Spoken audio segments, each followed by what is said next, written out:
Pessoal, sejam bem-vindos para mais uma aula e nessa aula eu vou mostrar esse fluxo para vocês que a gente utiliza para estoque com o Google Sheets. Então, nesse exemplo eu vou utilizar uma loja de iPhone, tá? Aquele pessoal que revende produto da Apple, e eu vou explicar um pouco da dinâmica para vocês e eu vou deixar esse template disponível para vocês instalarem, tá bom? Só que é bem importante vocês darem uma olhada nessa aula, eu vou explicar o que vocês podem mexer, o que vocês não podem, porque qualquer coisa que vocês mexerem aqui de forma errada, o fluxo vai dar problema, tá bom? Então ele vai parar de buscar as informações, vai parar de mandar foto. Então eu aconselho vocês assistirem essa aula com bastante atenção para vocês não terem problema, beleza? Então basicamente o começo dele é normal, como todos os outros fluxos. A gente pega a última pergunta do usuário e eu coloco como coloco na variável pergunta, né, a última mensagem do usuário, e eu mando para IA. Aqui está um pouco diferente, pessoal, porque eu não estou utilizando o criar conclusão de bate-papo, eu estou utilizando o criar conclusão do assistente. O que muda? É que o prompt, o treinamento, as opções, a gente coloca tudo dentro da OpenAI, dentro do site deles e não diretamente pelo Botify, igual o criar conclusão de bate-papo, tá bom? Então, basicamente, é por isso que tem esse ID aqui, Assistant ID, mas no final da aula eu vou entrar mais a fundo com vocês com isso, beleza? Então, aqui a gente tem algumas instruções, pessoal. Isso aqui não é o prompt, tá? É algumas instruções que eu estou reforçando para a IA, para ela entender. Tanto que o nome é instructions e não prompt, ou treinamento, ou qualquer coisa nesse sentido, beleza? Então, basicamente, pessoal, o que eu aconselho aqui? Vocês não mexerem em nada, tá? A não ser coisas que não façam sentido, igual coloquei aqui regras de parcelamento, coloquei as taxas de parcelamento aqui de uma cliente, de uma maquininha. Então isso aqui vocês podem mudar, as taxas são diferentes, às vezes o cliente não parcela tem 12. Aí isso aqui vocês podem mudar sem problema. O nome, então, olá, meu nome é Luiz, serei responsável pelo seu atendimento, vocês podem mudar isso. Mas tudo que for uma regra, tipo aqui, sempre ative a função detectar intenção, tal. Não ative a função. Isso aqui vocês não mexem, tá? Porque se vocês mexerem e a IA não ativar a função da forma devida, ela vai mandar celular que não existe, ela vai inventar informação, ela vai inventar preço, ela vai inventar estoque. Então é bem importante que tudo isso aqui esteja bem certinho e bem amarradinho no prompt, tá bom, pessoal? Então basicamente aqui para baixo eu nem vou entrar muito a fundo, porque é só basicamente uma instrução de como que ela calcula as taxas, porque eu estava tendo bastante problema com isso, então eu fiz uma instrução de uma forma mais detalhada aqui, beleza? Aqui no resto tem as funções que eu também vou mandar com o template, então vocês não precisam se preocuparem com como elas são criadas, eu vou explicar a lógica dela para vocês, tá bom? Mas aqui tem as funções e tudo isso aqui já vai estar salvo também, vocês não podem mexer em nada do que está aqui, tá bom, pessoal? Se vocês trocarem a variável, trocar o nome da variável, o fluxo vai dar problema e vai parar de funcionar, beleza? Então basicamente é isso, e a gente tem algumas funções, eu quero explicar um pouco melhor delas para vocês, tá?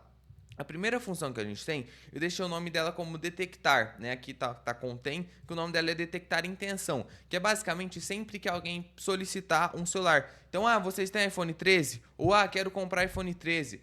Tem iPhone 15 disponível. Toda vez que o cara fizer uma pergunta que envolva um celular, a IA precisa ativar essa função para ela buscar no Google Sheets, que é o estoque, para ver se a gente tem esse celular disponível ou não. Então isso aqui é bem importante, senão ela vai começar a inventar. O cara vai falar, tem tal celular? Ela vai falar que tem, mas ela não vai ter consultado a planilha e vai dar problema para vocês, tá bom? Então por isso que isso aqui é bem importante, eu vou entrar um pouco mais a fundo aqui, na planilha com vocês. Então como que ela funciona, tá? A gente tem esses campos ID, categoria, aparelho, capacidade, o tamanho da tela, cor, estado, valor e as fotos, tá bom? Então o que acontece? Vocês têm que colocar esse ID aqui e descendo ele de forma sequencial, então 2, 3, 4, 5, 6, 7, porque é dessa forma que a IA vai saber que o ID2 é o iPhone 15 Pro Max, que tem tal capacidade, que é tal cor, que é seminovo, que custa tanto. Então se vocês não fizerem isso aqui, vai dar problema. Eu aconselho que vocês sigam essa tabela, tá? Caso vocês queiram adicionar alguma coisa que não tem aqui, vocês podem, mas eu aconselho seguir essa base, coloca os mesmos nomes para evitar dar problema com vocês, tá bom, pessoal? Então basicamente é isso, e o que a gente faz nesse bloco aqui, A gente obtém várias linhas da planilha, tá bom? Que no caso é essa planilha aqui, e a gente traz as linhas categoria, aparelho, capacidade, tamanho da tela, cor, estado, valor e o ID, né? Que é esse IDzinho aqui. Então, caso você adicione mais uma linha aqui de alguma outra coisa, você vai ter que vir nessa opção, colocar aqui, selecionar colunas de retorno e colocar ela aqui, por exemplo, a de estado não tá puxando, eu vou colocar, e a de foto não é para vocês puxarem aqui, tá bom, pessoal? Então elas vão ficar de fora mesmo, que é em outra etapa que a gente puxa as fotos, tá? Então, se vocês criarem outra coluna, lembra de vir aqui e adicionar essa coluna aqui, beleza? Aqui, pessoal, a gente tem alguns Javas para tratar as funções, então, pessoal, não mexam em nada disso aqui, não mexam nos Javas, tá bom? Nessa última opção, eu também quero que vocês não mexam, porque se vocês mexerem em alguma coisa, trocar alguma coisa, o fluxo de vocês vai dar problema e vai parar de funcionar, tá bom? Então, basicamente é isso aqui. Resumindo, tá? A gente vai obter as informações que tem nessa planilha e vamos mandar para a IA, que a IA vai falar, se o cara perguntar, tem iPhone 15? Ela vai vir aqui, vai ver se tem iPhone 15 na planilha, vai falar, ó, a gente tem aqui um 15 Pro Max preto, seminovo, que tá custando R$5.500, beleza? Então, é basicamente para isso que serve, tá bom? Aqui eu tenho a outra função que chama enviar foto. O que ela faz? Aqui dentro da planilha, você vai colocar a foto dos celulares, tá? Então, aí coloca quantas fotos vocês quiserem. Eu coloquei um exemplo de 4 aqui, ó. Foto URL, foto URL2, 3 e 4. E aí, o que acontece? Ela vai vir aqui, ó. Ela tem um Java também, pessoal. Não mexam em Java, tá bom? Se tá assim, vai estar funcionando. A gente já testou esse fluxo. Então, por favor, não mexe. Porque se vocês mexerem, ela vai parar de funcionar, tá bom? Se seu fluxo não estiver funcionando, eu garanto que é outra coisa e não os Javas, beleza? Aqui então a gente tem novamente para a gente obter uma linha da planilha do Google e é onde a gente busca as fotos aqui, ó, foto, foto, foto, foto, e a gente vai salvar nas variáveis foto 1, foto 2, foto 3, foto 4. Novamente, pessoal, não mexam nessas variáveis, porque se vocês mexerem vai dar problema, beleza? E aqui uma coisa muito importante, pessoal, dentro do Google Sheets, e quando vocês forem fazer isso, você não consegue subir a foto. Baixei a foto aqui, eu vou arrastar ela, colocar aqui e ele vai puxar. Não, você vai precisar utilizar algum armazenamento em nuvem, tá? E a gente, por padrão, utiliza o Backblaze, né? Que é o que eu ensino na aula para vocês. Então, o que vocês têm que fazer aqui? Dentro do Backblaze, vocês vão ver aqui, ó, em Browse Files, aqui na esquerda. Esperar carregar um pouquinho. Aí, beleza. Aqui você pode vir aqui, ó, colocar o bucket que você quer. E aqui você consegue fazer o upload, tá bom? Clica aqui para fazer o upload. Aqui eu vou pegar um do meu explorador de arquivos aqui do meu computador. Vou subir uma imagem aqui só para vocês entenderem. Tá, eita, abriu a imagem. Deixa eu pegar aqui novamente. Subir ela aqui. Beleza, então aqui, ó. Eu subi uma imagem que a gente quer que envia. Deixa eu pegar o nome dela aqui, ó.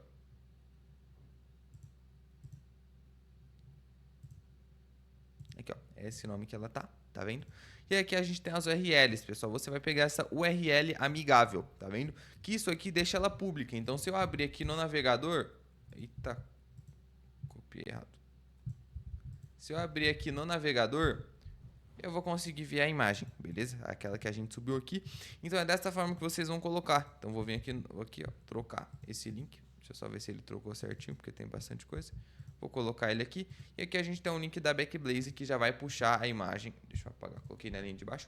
Que já vai puxar a imagem do celular, tá bom, pessoal? Pessoal, pra ser bem sincero, eu aconselho que vocês deixem isso aqui na mão do cliente de vocês. Ele que vai fazer o estoque, ele que vai subir as imagens, ele que vai fazer tudo, porque você não consegue ficar fazendo o controle do estoque ali, porque pode chegar cliente físico, pode chegar cliente em outro WhatsApp, pode, cara, diversas coisas. Então eu aconselho vocês deixarem isso aqui pro seu cliente alterar, beleza?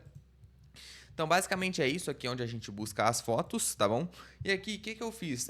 Isso aqui é uma coisa que, no meu caso, eu fiz, mas se o cliente de vocês não for utilizar, você pode tirar essa função, tá bom? O que é? Eu tenho uma função que chama sem estoque. O que acontece? Quando isso acontece, me pediram para mandar uma mensagem, por exemplo, infelizmente esse modelo não temos em estoque no momento, irei entrar em contato com algumas lojas parceiras e te retorno e eu notifico um atendente. Então mando, ó, o cliente telefone tal, ele tá buscando um iPhone 15, por exemplo, para ele dar uma olhada se ele encontra para comprar. Isso aqui é uma coisa que no meu caso esse cliente pediu, mas às vezes para vocês o cliente não vai pedir isso, tá bom? Às vezes ele não trabalha dessa forma, então é bom vocês darem uma adaptada nisso, beleza, pessoal? Então basicamente é isso. Aqui a gente manda as fotos, a gente verifica se a foto 1 tiver vazia, ele vai falar que não tem foto, né? Porque o cliente pode deixar isso aqui em branco e não ter a foto dos produtos. Então se a foto 1 tiver vazia, ele vai falar que não tem foto disponível, e se não tiver, ele vai mandar as fotos, tá? Aqui tem 4, mas se só tiver as fotos 1 e 2, por exemplo, ele vai enviar a foto 1 e 2 sem problema, tá bom? Não precisa necessariamente ter as 4, ou pode ter uma, pode ter 2, pode ter 3. Então assim, vocês fazem da forma que vocês acharem melhor aí, tá bom, pessoal? Então, basicamente é isso. Agora eu vou ir para a tela da OpenAI para explicar um pouco melhor para vocês como que a gente faz a configuração desse Assistant aqui, que é um pouco diferente, beleza? Então, pessoal, aqui na tela eu vou deixar esse link aqui para vocês, tá? Mas é basicamente plataform.openai.com/playground/assistants. E aí você vai chegar nessa tela aqui.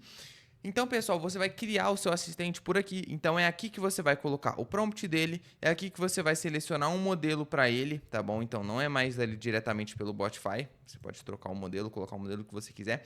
Eu aconselho, pessoal, sempre deixar esse File Search e esse Code Interpreter ligado, tá? Que aí ela tende a ficar um pouco mais inteligente, como a gente vai buscar os dados ali dentro do Google Sheets. É interessante ela ter essa noção, beleza? Então, aconselho sempre deixar isso aqui ligado, sempre deixar verdinho. E aí, aqui vocês têm esse Assistant ID, tá vendo? Se eu clicar aqui, eu consigo copiar ele. E é isso que vocês vão colocar lá naquela tela do Botify. Então, pessoal, aqui na tela do Botify, vocês vão vir aqui, ó, na OpenAI, criar conclusão de assistente, vão apagar esse ID aqui e colocar o de vocês, beleza? Feito isso, vai estar funcionando, tá bom? Então, se você rodar um teste aqui, ele já vai gerar a sua resposta. Tá bom, pessoal? Então, basicamente é isso. O fluxo está pronto. É só fazer algumas alterações, mudar o seu prompt, montar o seu prompt, colocar as informações dentro do Google Sheets e já vai estar tudo ok. Beleza, pessoal?